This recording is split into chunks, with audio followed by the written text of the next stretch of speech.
Hello, જય શ્રી કૃષ્ણ. કેમ છો મિત્રો? આજે આપણે મગ મેથીનું શાક બનાવીશું.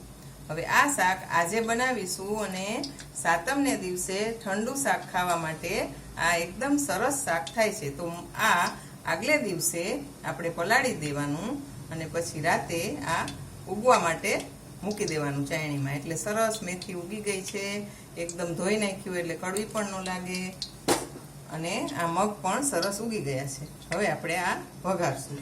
તો પહેલાં આપણે મેથી વઘારી લેશું. આમાં 2 મોટા ચમચા તેલ લઈ લીધું છે. એની અંદર આપણે 1 ચમચી હિંગ નાખશું, મોટી ચમચી, કારણ કે શાક વધારે હોય એટલે. અને 1 ચમચી હળદર નાખશું અને લીમડો મૂકી અને આ શાકને આપણે પહેલા મેથી વઘારી દઈશું.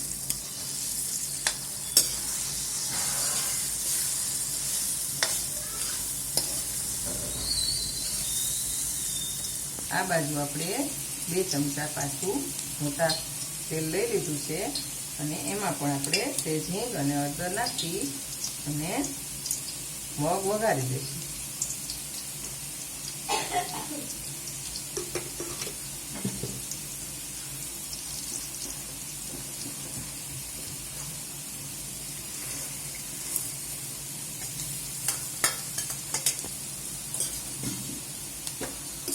હવે આ મગ અને મેથી બંને સરસ એક જુદું જુદું સતરાઈ જાય પછી બધું આપણે મિક્સ કરશું.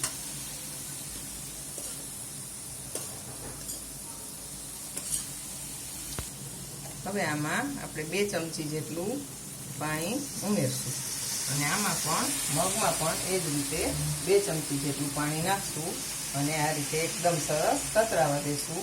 આની અંદર આપણે મીઠું નાખી દઈશું સ્વાદ મુજબ. બંનેમાં આ રીતે મીઠું નાખી દઈશું અને સતરાવા દઈશું.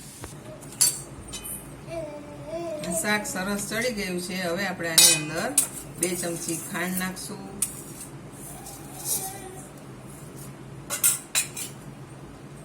આ બધું પહેલા મિક્સ કરી દેશું.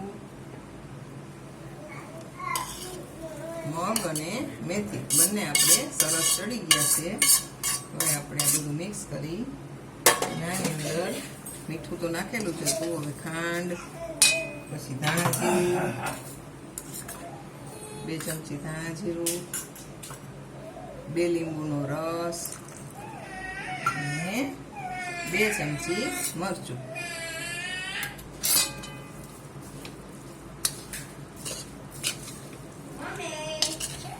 એકદમ ગરમ હોય ત્યારે મરચું નહીં નાખવાનું. સહેજવાર 5-10 મિનિટ પછી મરચું નાખવાનું. એટલે સરસ શાક કાલ સુધી આ શાક સરસ રહેશે. અને 1 ચમચી ગરમ મસાલો. હવે આપણું આ શાક રેડી થઈ ગયું છે. હવે આને આપણે અત્યારે ફ્રીઝમાં નહીં મૂકવું પડે. આ શાકને આપણે કાઢી લેશું અને કાલે આપણે આખો દિવસ આ શાક ખાઈ શકીએ.